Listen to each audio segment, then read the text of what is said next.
世界的出路在哪里？ The global economic playing field is being leveled. It's very painful. It is extremely painful. 我最担心、担忧的一件事就是未来我们什么国际系统都没有。一财 Global 评论员对话全球顶级战略家、经济学家，寻找下一个世界推动者。中国全球影响力榜单同步推出。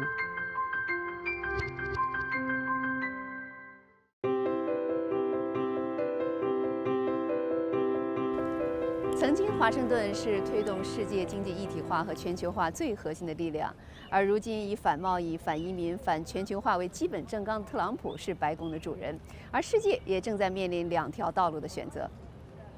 这是颇为出人意外的两条道路，一条是美国总统领导的民粹主义道路。特朗普不仅引领了反贸易、反全球化和反移民的世界浪潮，而且对从北约到世界贸易组织的一系列二战之后维护世界秩序的强大机构表示怀疑。在柏林墙倒塌20年后，如今渐强的呼声此起彼伏。大西洋另一端，英国选择了全面脱欧，荷兰、意大利和德国的民粹主义反欧盟的势头也日益高涨。在法国选择了支持贸易、加强与欧洲的经济安全关系的马克龙后，似乎看到了全球化的些许亮光。而至关重要的是，在2001年加入全球化浪潮的中国，如今成为自由贸易的倡导者。In May 14th, Beijing held One Road, One Belt Summit. Yes. This is very big. And China is promising to spend $1 trillion in infrastructure and spanning 60 countries. And the New York Times said, maybe that's President Xi Jinping's Marshall Plan. And China want to reshape the economic order. How do you think that? I think that's very possible. I think it's a very interesting concept, and I think it will shift patterns of trade whether or not the entire plan succeeds.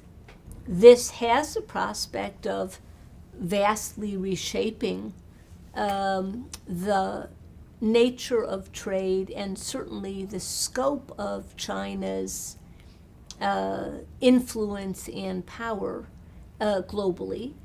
这是一张拍摄于18年前的照片，照片中正在亲吻的两个美国人，一个叫斯波林，一个叫巴尔舍夫斯基。1999年10月15日，中美两国加入世贸双边谈判协议签署，这张照片就是当时的历史瞬间。巴尔舍夫斯基当时只有49岁。照片中的所有人或许都没有想到的是，中国融入全球的这一瞬间改变了世界。当年是美方总谈判长的巴尔舍夫斯基，现在仍旧是职业律师。对于当年谈判的后果，他自己也是极为震惊。I think the surprise to me was how quickly China became the hub of Asia. That was surprising, not that it happened, but its speed. Yes. But I had always thought the economy would take off pretty rapidly once China began to implement these further reforms because they were so significant. But not in this speed, right? But not in this speed. In 2001, how do you see China's accession to WTO? Here you had a fifth of the world's population, the world's largest standing army, a permanent member of the UN Security Council, a regional center for Asia for thousands of years. Yes. And a president and a premier, particularly the premier, who were reform-minded. So the U.S. looked at all of those factors, and of course, the answer was obvious, which is we should be negotiating with China for its entry into the WTO. Is the negotiation process a very hard one? Negotiations are always hard. 巴尔舍夫斯基出身芝加哥的犹太移民家庭，父母分别是来自波兰和俄罗斯的移民。他在华盛顿赫赫有名的斯特普托约翰逊律师事务所工作18年，是国际贸易法和国际贸易政策专家。他待人接物谦逊温和，但是在谈判桌上精力充沛，作风顽强。他与中国在加入 WTO 的谈判已经被哈佛商学院作为经典案例来研究。I'll give you my favorite negotiating tip. Can I Please. answer it that way? This is a foolproof negotiating tip. Ready? The only word for no is no, and sometimes no doesn't mean no. So the only word for no is no. A phrase, that's impossible, is not no. It just means find a different way. The phrase, I'll lose my job if I agree to that. That may be a shame, but it isn't no. The phrase, I've never been this insulted in my life, just means ask for the same thing but do it in a better tone. But the only word for no is no, and it's really critical to remember that. When you mean no is no in China's WTO accession. You know, as a negotiator, the word Yeah. no is a very interesting word. Yes. It's not that often used because it's a very harsh word. Many times in a negotiation, you might hear the word no, and you have to decide if it means no or something else. Does it mean no always, or no, not right now? Or no, I don't think so in my personal view, but maybe someone else will think it's a good idea. And you have to work at learning when the word no is used, whether it actually means no or something else. How do you think your background of lawyer help you negotiate? I think legal training generally, for me at least, was very helpful. You learn to watch the other side. Sometimes you talk less, you watch more. Okay. You learn to listen carefully to what the other side is saying. You learn to spot the inconsistencies. You learn to understand when the other side isn't entirely sure of their own position. You can feel it. You just know it. You learn when not to talk. You learn when not to ask. You learn when to be aggressive. You learn when absolutely not to be aggressive. I bet all this training was used in the negotiate with China, Every right? bit. During the process, is there any moment or some time you think, oh, the negotiation is broken, we cannot do this? Is there any moment you have this? There was no moment when I was completely hopeless, no.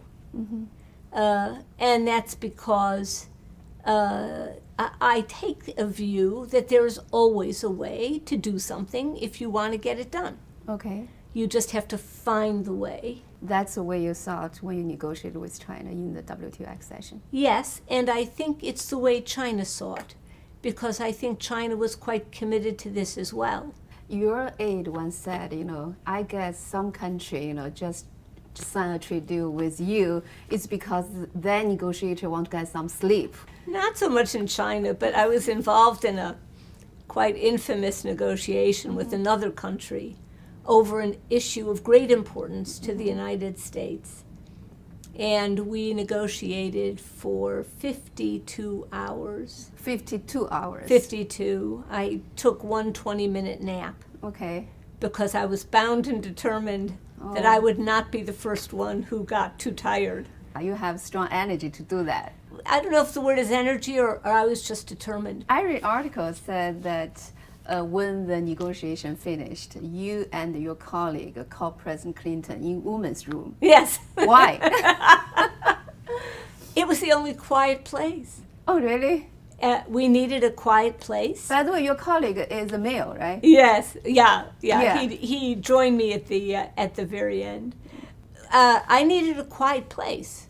Yeah. And so the hallway outside was bustling with reporters, very noisy, busy. Well, there was the women's room. And I thought, well, that's usually pretty quiet. Yes. You hope. Walked in and called the president. What did you say? Well, he was in the shower at the time. Oh, really? In a different country, not in the United States. He was on a foreign trip. And his then National Security Advisor, Sandy Berger, said, just a minute, I'll get him. And you hear this banging on the door. Mr. President, Charlene is on the phone. Mr. President. And you hear someone had obviously put a towel around him, opened the door. He came to the phone. Okay. And that's how it happened. And I said, we're done. We're done. Is this the world's greatest negotiation? It was quite something. Of course, historic for both countries, very historic, and for the world. And I think geopolitically, it signaled China's return to the global stage in a very important and positive and productive way. 2001年之前，中国的最惠国待遇需要每年都经由国会批准，而在1999年，非最惠国待遇在美国的关税是37%，最惠国待遇是3.4%。加入 WTO 之后，取消了关税的巨大的不确定性，促进了中美贸易的快速增长。中国在2001年加入 WTO 后，跻身于世界贸易体系。面对一个广阔的海外市场，中国的经济以前所未有的速度飞速增长。全球化是资本、技术和货物自由流通，贸易壁垒的解除，使得北美和西欧的高收入制造业转移到了东亚。先是日本，然后是韩国，在中国加入 WTO 后，大规模转移到中国。作为结果，全球的财富再重新调整，西方的工人阶层失去大量工作，而中国的贫困人口从1981年的84%下降到了2010年的12%，并出现了新兴的中产阶级。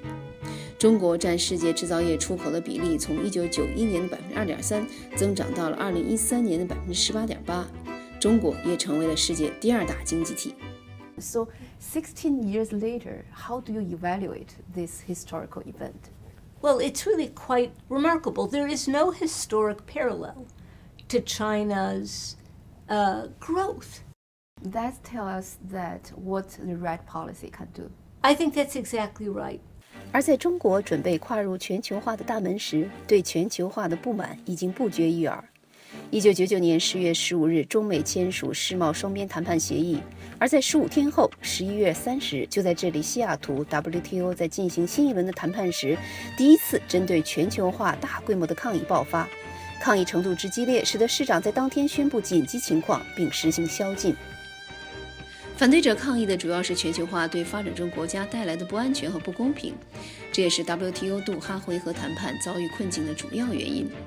发展中国家在当时以及随后的抗议中强调贸易不仅要自由，而且要公平。这听起来似乎很耳熟，是吗？这就是现在美国总统特朗普竞选的纲领和贸易政策。发达国家的工人也时有抱怨，但当时并不是主流。在2000年开始的头几年，美国人支持全球化的比例实际上是在增加。根据马里兰大学的一项调查显示，总体来说，美国人倾向于认为全球化正面多过负面，大多数人认同全球化的进程，少部分人希望阻止它。So back then, in the early 2000 or in the late 90s, people in the developed world usually they support trade, they support globalization. What happened during the past 16 years?We have seen the United States and the UK and a lot of other places, we have this anti-trade, anti-globalization sentiment. I think competition is more intense. Globalization has accelerated that. Yes. The global labor pool is larger and competes on a global basis. Certainly trade has exacerbated, has made this trend more acute. Mm-hmm. But the principal problem for most people who have lost their jobs isn't trade, it's technology. Yes. It's innovation, it's automation. This is an enormous challenge for developed economies. In the US, this anti-globalist view manifests itself in a group that is anti-trade. Yes. Easier to be anti-trade than anti-technology. Of course, because the technology is a machine there. Exactly. In Europe, the anti-globalization forces have coalesced far more around immigration.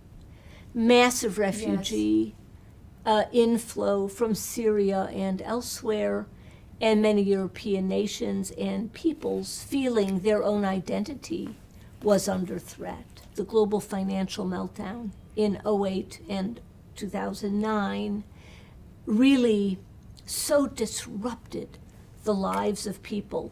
As these other trends are gathering steam, including further globalization, China's entry into the WTO and the aftermath, so many things came together at that moment that people began to attribute all of their ills to trade, meaning something of an anti-foreign bias. Yes.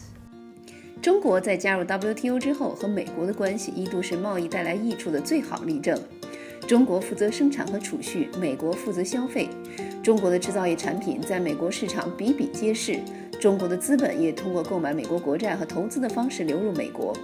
中国企业对美国的投资在2017年已经超过了1000亿美元，中国的外汇储备一直维持在3万亿美元左右。历史学家 Neil Ferguson 将其称为中美经济共同体 Chimeric。然而，这世界变化快，共同受益的贸易双方逐渐看起来不是那么双赢了。中国是举世公认的赢家，全球化向中国企业，尤其是制造业，打开了美国乃至世界的广阔市场。而互联网的发展使美国的科技创新以极快的速度传递到了中国。而美国并不认为自己是这场贸易关系中的赢家，贸易打破了壁垒，开放了市场，使资本和新科技可以迅速在全球流通，为很多行业提供了平等的机会。领先科技被效仿的时间越来越短，而美国东西两岸代表资本和科技的华尔街与硅谷，也是这股全球化浪潮的拥趸者。The benefits of trade are quite clear, and that is trade raises the aggregate GDP of a country. The country as a whole becomes wealthier because of trade. This is very well established. The question for every country is, how do you distribute those gains? Who gets the gains? Just that top? Yes. Not the bottom? Yes. Not the middle? And in the US, the level of income inequality is very high. 制造业的工作机会流入中国和其他发展中国家，而制造业的工人却局限在当地。当年福特曾经许诺给汽车工人的体面生活无力为继。以底特律汽车业为代表的美国产业工人面临大规模的失业和生活水平的下降。也正是这些美国中西部在全球化中失意的蓝领工人，将特朗普推上了美国总统的宝座。不仅是失业的美国产业工人对工作机会流动到美国不满，当中国企业在美国投资屡创新高时，美国企业也开始抱怨在中国没有同样的机会。2004年，当联想收购 IBM PC 的时候，我就在纽约，当时在中美两国都引起了巨大的反响。在过去的10几年间，中国企业在美国投资的记录不断地被刷新。我身后的华尔道夫酒店现在就已经收归中国企业安邦旗下。After China's WTO accession, the economy take off. China become a strong partner and also a strong competitor. Yes. Have you and the policymakers in the United States ever regret to allow China to join WTO? There are some in the United States that do. I don't. Mm-hmm. I can't imagine how you would look at a fifth of the world and say, no thanks, not interested. It's not a rational position in my view. Mm-hmm. Why? Why not? Because I think, generally speaking, competition, if it's fair, is good. Okay. I think countries get lazy if they don't have to compete. And I think countries should always feel they have to compete. So for the United States, I think U.S. policy making has been slow to adopt. You are from an immigrant family. I am. Yeah, your parents are from Poland and Russia. Yeah, my dad from Russia, my mom from How does Poland. this background affect your view on trade? I don't know if it affects my view on trade so much. I think certainly when your parents are immigrants, of course their desire, and I know this is so common in China, their greatest desire is to see their children do better than they did. Yes. And their greatest desire, and this was certainly true in my family, is to see your children become well educated. Education was everything. I love to learn. I'll read anything. When do you I'll read anything. When do you start to know that you will be a lawyer? When you show interest in the wider? I was never interested in being a lawyer. I was really? actually interested in getting a PhD in political theory. But when I was in college, there was a huge glut of PhDs on the market, and they weren't getting jobs. And most of my friends were going to law school. And I thought, well, if I get a PhD and can't get a job, that wouldn't be a very good idea. I'll go to law school. So I went to law school. But I had never intended to be a lawyer. But did you find you fall in love with this job? I like the way lawyers think. Very practical, to the point. You learn to separate what's important from what isn't important. And you learn to problem solve. And I think by nature, Yes. I tend to be a problem solver, or try to be a problem solver. You can't solve everything, but you try and be a problem solver. And that's very much sort of within keeping of a legal education. The other aspect, though, as I've gotten older, I regret not having been a doctor. Oh, really? Yeah. Why? Well, if I could rewind the clock, but only, of course, knowing what I know now. Okay. So it's not really relevant because I Yeah. wouldn't have done it then. Yeah. I would have been a physician scientist. I would have been a researcher. So you think that's even better than being an ambassador? I think so, because I love the sciences. Those were always my strongest subjects. I like the process of discovery. I'm patient, painstaking, and the notion of contributing even something small to basic science, to research, to me is a very exciting, noble thing. Wow, that's so interesting. Yeah, but come from an immigrant family, what's this anti-immigrant sentiment in this election mean to you? It's very painful. It is extremely painful. I think often of my parents. They're no longer living. But I think often of my parents, and I think that it would have been very difficult for them to understand this anti-immigrant sentiment. And it would have been very painful to them to hear the language used Yes. to describe immigrants or immigrant groups or groups in general. How about you? Same. Same. Some Americans argue that Chinese is able to invest here freely, Yes. where American companies has a lot of restriction. They said it's unfair. But the other day I was in New York, former Treasury Secretary Robert Rubin, he said, if China, don't want us money, don't want us to invest there, that's their own loss.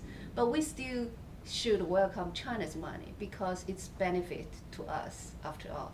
Do you think this thought is shared in the business community? No, I actually don't think that former Secretary Rubin's views, and I respect Bob very much, I don't think they're generally shared by the business community. I think there's a lot of frustration within the business community at the inability to invest in areas in China where they want to invest, to own businesses in China, to take majority interest in businesses in China, while China is able to do exactly that here. That's why American companies, they are very unhappy with the way Beijing treat them. And also a lot of people here, including businessmen and also top policymakers, they hope Trump administration can be tough on China and hope it can open more of its economy. What do you think about that? I think there are 4 big areas where the U.S. and China should engage in negotiation, a kind of mini WTO, Yes. but on a faster basis. One area is investment. Of course, the BIT talks Yes. have gone on for a long time, but one area is investment. One area is services trade, where China's economy is still relatively closed. The U.S. economy is quite open. One area has to do with data flows, localization of servers, content, and all the rest. One area has to do with the newly emerging strategic industries. 特朗普曾经威胁对中国进口物品加收45%的关税，在上任之初就任命中国威胁论的代表者，也就是致命中国的作者纳瓦罗掌管白宫新成立的全美贸易委员会，以促进制造业政策的改变。但是特朗普希望能够在朝鲜问题上与中国合作，并没有把中国定义为汇率操纵国，45%的关税也不知所终。然而，随着国际局势的暗流巨变，特朗普在贸易方面对中国的态度日益强硬。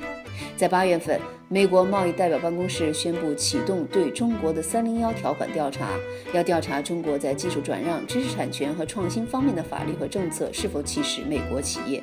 Do you think in the end the Trump administration, maybe like any previous administration, will realize in the end the mutual interest between U.S. and China is so big, that so huge, that so he will make the policy accordingly? Mutual interest is huge, largely because of the trade relationship. And if the trade relationship is no longer viewed as mutual, then there's a substantial problem. The Trump administration will continue to look at its base of supporters who expect action on China. The business community wants action against China, and I think the Trump administration will respond to that.